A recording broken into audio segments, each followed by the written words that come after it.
to hear from our student speaker today, ladies and gentlemen.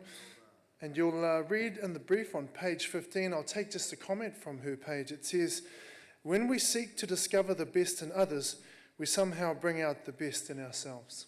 It's a great pleasure to have her as our student speaker for today. Please welcome Tracy Pepper.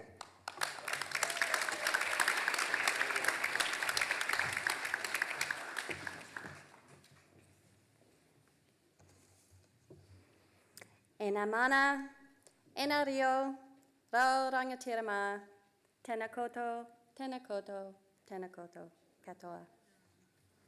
To the respected people, speakers, and leaders gathered here, greetings, greetings, greetings. It's an honor standing up here. You've all taken a big leap, some to completely change your path, and others to enhance the dimly lit path of yesterday. Change can be incredibly scary. I stumbled onto my career early in life. Even before I graduated from high school with honors, I won the gold medal for the highest average in my 7th form class. One of my teachers saw my potential, and he secured me an internship with a prestigious law firm. I turned it down. I also turned down a scholarship to study medicine. Law and medicine were too stressful for me. I knew that wasn't the direction I really wanted to see myself going. To the shock and horror of my mentors, I chose to enroll myself in a 2,200-hour massage therapy program, just to buy myself a little extra time until I figured out what I really wanted to do. 2 years later, I emerged, passing my government board exams, and I became one of the youngest registered massage therapists in Canada. I was just 20 years old when I started my business in Toronto, Ontario, in the mid-1990s. My naivety was an advantage. I was fearless. I didn't care about money. I was doing it for the love of the art and to just make people feel better. I didn't know a thing about business, and I really didn't need to. Word spread fast, and within the first year, my phone was ringing off the hook. While my friends were whittling away their money on educations they would never use, I was earning more money than I knew what to do with, and I was spending most of it on clothes. To be so fearless and naive and have such a passion for something that you're genuinely talented at, that is the best indicator to know that you're on the right track. But I was too young to recognize it. Sometimes we don't know when we're on the right track at all. For me, freedom was more important than getting caught up in the mundane or the working treadmill. So when things got too busy and it started to feel like work, I decided to give the business away to someone else. I found a young single mom who I knew my clients would love and who I knew would appreciate the work. And I took off, traveling through Europe on my own to get in touch with who I was and the direction I really wanted to go. I was only 24, just turning 24. Massage was my career, but I knew I needed to balance my life with my gift of healing and with my purpose, which was working with young people and cancer. Every summer from the age of 16, I volunteered 2 weeks as a camp counselor at a camp for children with cancer. I lived for those 2 weeks. I wanted more of that. They were my whānau. You see, I had childhood cancer, a rare type of ovarian cancer, and I wasn't expected to survive. Coincidentally, it was on May 3rd that I was diagnosed, exactly 28 years ago on this day. I understood early on that my life's purpose was to be there to support others. I can't have children, but that just means that I can give my time to hundreds of them.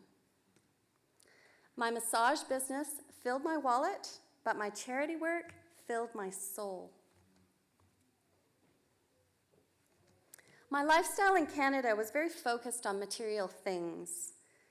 So at the age of 29, I chose to leave that life for a simpler existence here in New Zealand. I made a clean break. I sold everything I owned in a garage sale for $1,500.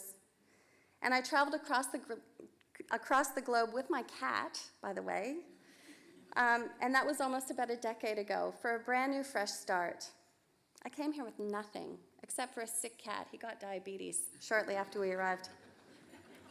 Most expensive cat in New Zealand, I tell you. It wasn't easy, but you know, life isn't meant to be easy. Life is meant to be lived. For the past 9 years, I've devoted the majority of my free time to charity work, mostly with Canteen. They have become my new whānau.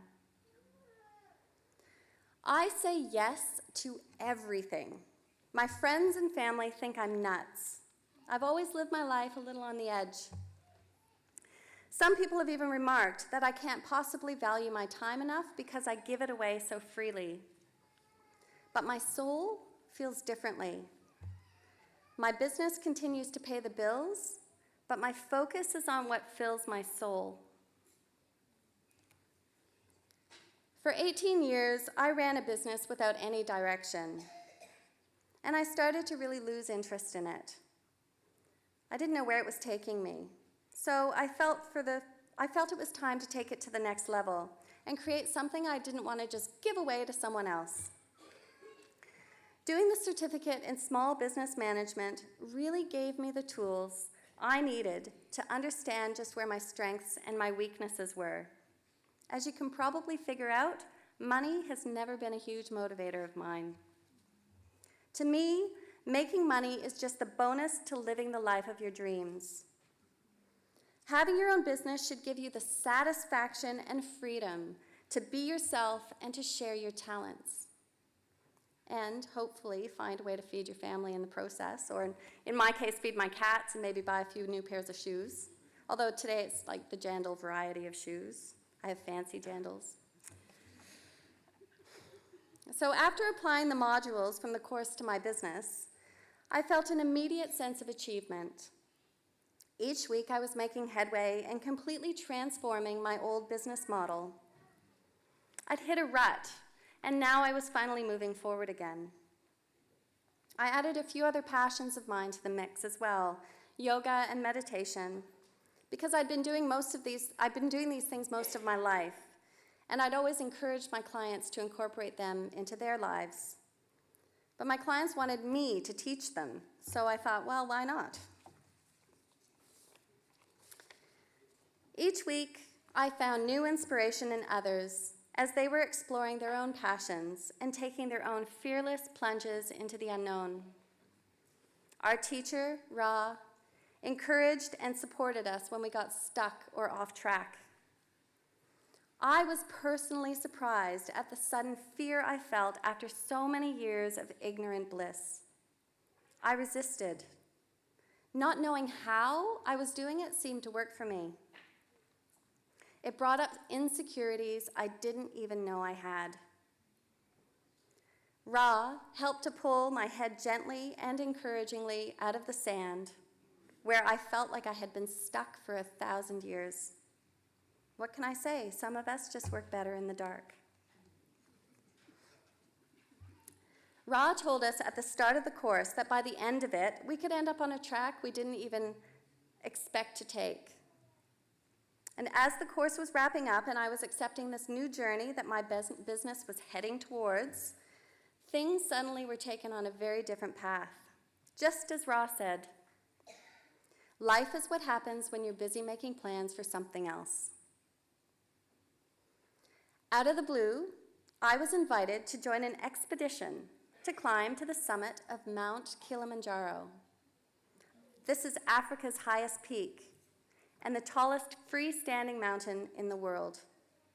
And I'm doing it all for ovarian cancer. I said yes before I could even think about what I was saying yes to. Not because it was on my bucket list. I'm not a mountaineer. I don't even like climbing mountains. Or because I have nothing else to do. I'm a very busy person. But I knew in my heart that this was the next step on my journey.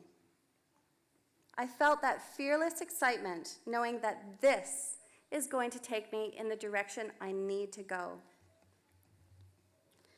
So now I'm finding myself applying everything I learned in the course to raising money for this massive event. This is so very clearly my purpose. My own business continues to tick along effortlessly, which in itself is a gift. I don't need to waste my attention on something that already works. I took this course to learn how to apply it to something bigger, and I didn't even realize it.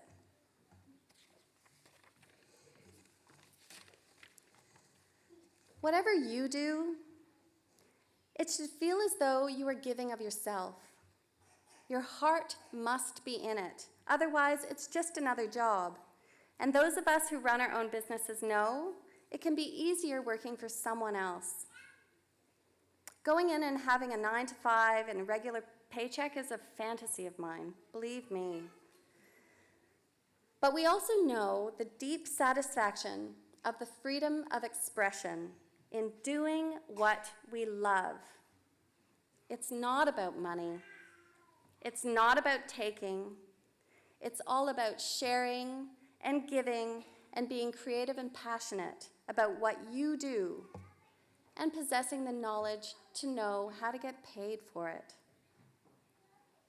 When you're working until 2 a.m. on something you absolutely love without getting paid, now that's when you know you've hit the jackpot. If you don't love what you do, you might want to rethink the game plan. Life is too short to be miserable and unfulfilled. But if that is what you have found, then you will be rich beyond your dreams and making your mark on the world as you know it. So get out there and share your gift. Be the change you want to see in the world. In closing, I'd like to thank Te Wananga O Aotearoa, and especially my kaiako rā, for giving us the tools and seeing my own personal potential to transform ourselves. Nā reira, kia kaha, kia toa, kia manawanui. Therefore, be strong, be victorious, be strong of heart. Thank you. Thank you.